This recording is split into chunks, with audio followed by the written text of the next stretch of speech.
Hi everybody, it's Terry Ryder from Hotspotting. Last night, excuse me, that cough is still with me. Last night I did my third monthly live Q&A, which provides you with the opportunity to throw any questions you have about residential real estate anywhere around Australia at me, and I do my best to answer them. Last night I cut the live Q&A a little bit shorter than normal, mainly because I'm still recovering from the flu and my voice was starting to fail. And so there were some questions that came in after I ended the session which didn't get answered during the session. So I thought I would do another live session tonight just to answer the 10 or 12 questions that came in a little bit later, and for people who didn't get an answer they were looking for.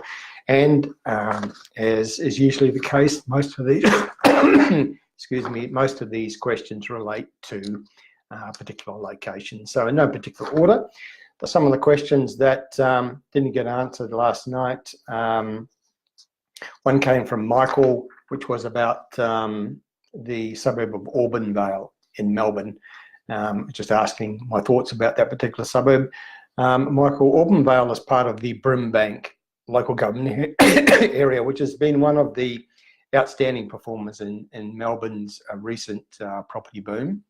The suburbs of Brimbank, which include the Sunshine suburbs, going back a few years, it was considered a bit of a down market area, but it's been a fantastic performer on capital growth in the last 3 or 4 years. Auburn its median price has risen, according to the figures I saw earlier today, has risen 23% in the last 12 months to about 540,000. In the last 3 years, that median price has risen 66%, which is kind of typical of the various suburbs of that Brimbank local government area.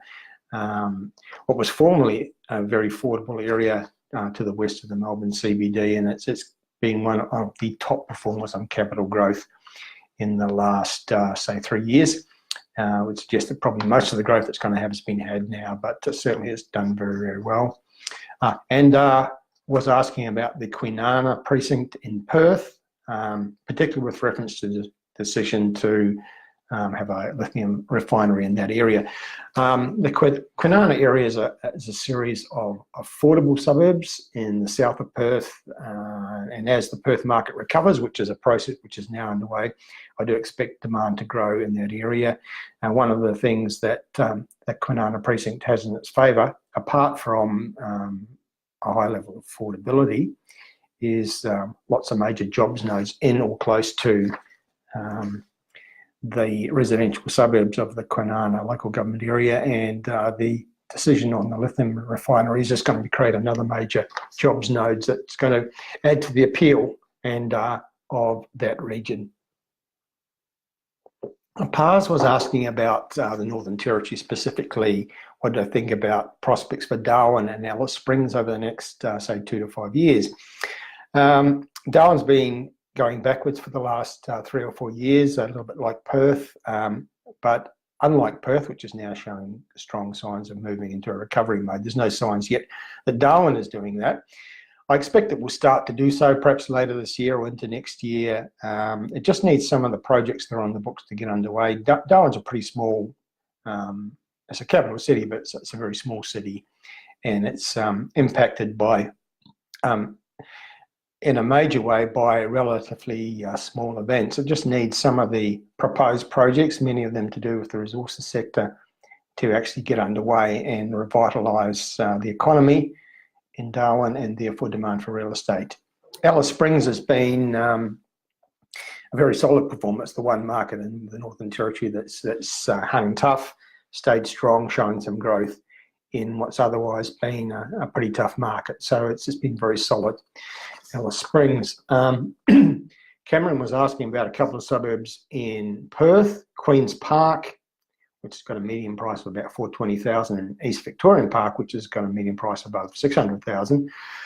I can't really speak, Cameron, to the merits of those particular suburbs. What I can say is that they're part of an overall city market, which is now moving into a recovery phase, and they're relatively close to the CBD, which is probably in their favour, and they both have train stations, commuter train stations, so that's also in their favour. So as the Perth market moves more strongly into the recovery phase, suburbs like that are probably going to do quite well. Angela was asking, should we hold on to our property in Moranbah? It's impossible to answer that definitively, Angela, because it depends on the individual circumstances. What I can say is that Moranbah is clearly over the worst of its downturn. Vacancies at one point were about 10% in Moranbah, now they're below 1% according to the latest figures that I've seen. And there has been some price growth in median prices in the last year. In fact, a 15% rise in the median price, but that's from a very low base. The median price is still below 200,000, despite that 15% growth in the median price in the last 12 months. So there are signs of revival in Moranbah, but as to whether you should hold on or sell there, very much depends on the individual circumstances.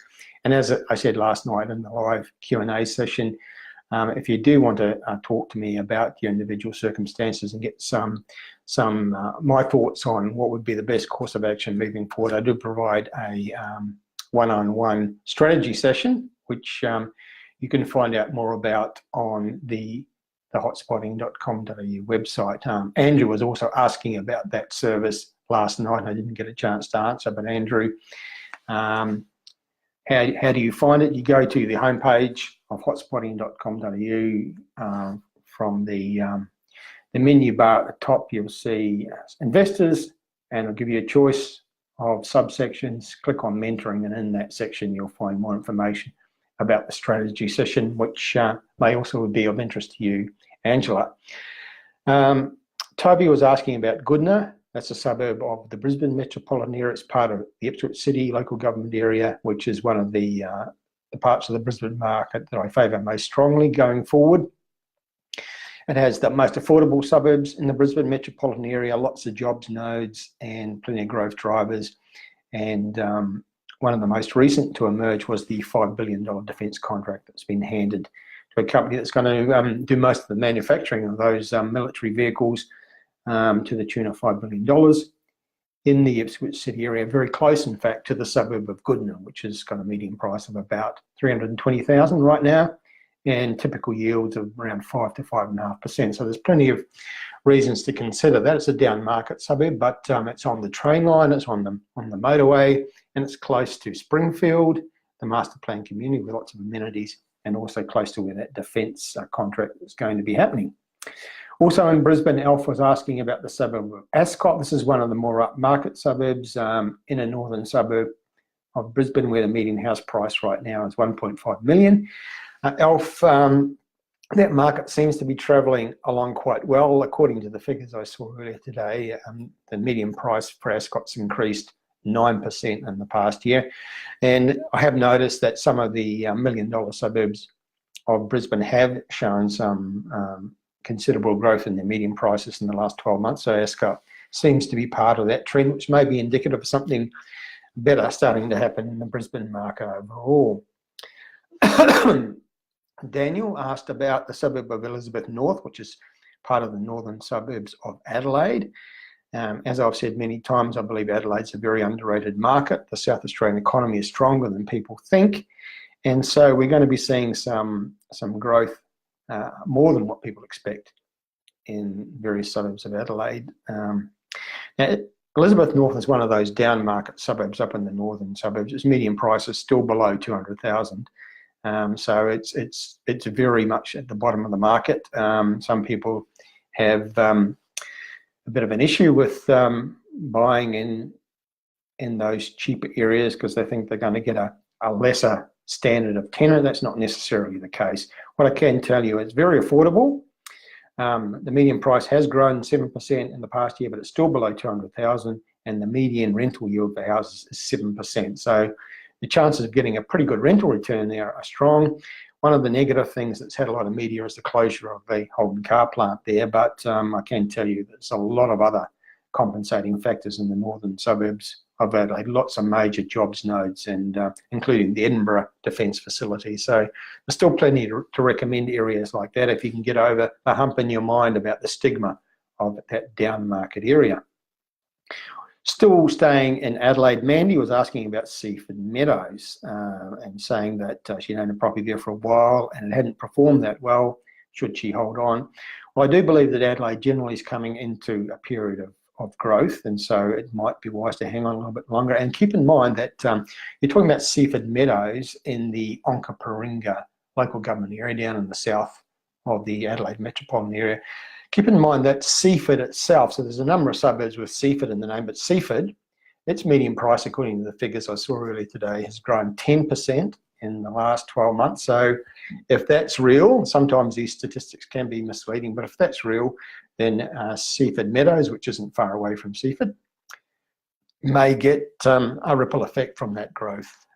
So it may check out with local agents and buyers agents and valuers. You can always ask valuers what's going on in the local market and get a feel for whether that market's starting to show some life. I suspect there might be some growth to come, Mandy.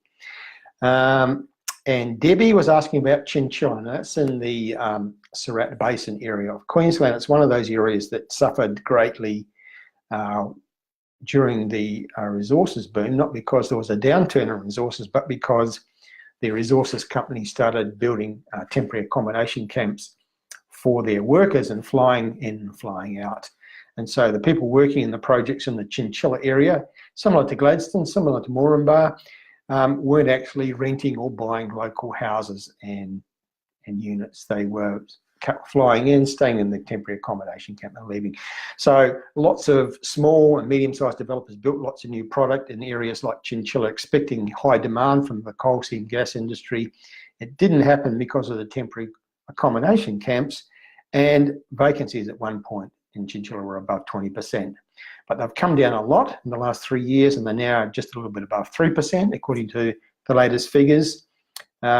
The evidence is that prices are still falling a bit, but if vacancies are now down at acceptable levels, we're likely to now see some improvement in the price situation. The median price in Chinchilla has dropped till it's now down to 215,000. So if you own property there, Debbie, prospects are that things are going to improve from this point onwards, particularly as new projects in the resources sector start to happen. And there are a few in the pipeline for that area. So those are, I think, most of the questions that didn't get answered last night. Sorry about that, but there's never enough time to answer all the questions that come through, which is great because a lot of people are showing interest. But hopefully some of you will catch up with those answers tonight. And I'll just repeat one of the questions from Andrew. Where do we find that one-on-one strategy session service on the Hotspotting website?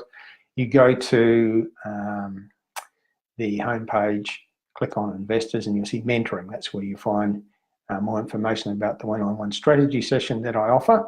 If you're interested in our location reports, if you want to find out more about some of these locations, go to the homepage, click on investors, and there'll be a location reports page that you can go to and see the areas that we currently have location reports that you can buy if you want some more information. They're very good reports, very detailed, and give you the reasons why an area is rated highly or not so highly.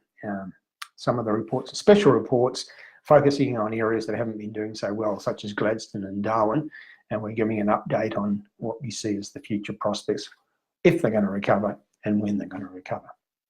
Okay, that's it for now. Terry Ryder from Hotspotting signing off. I'll talk to you again soon.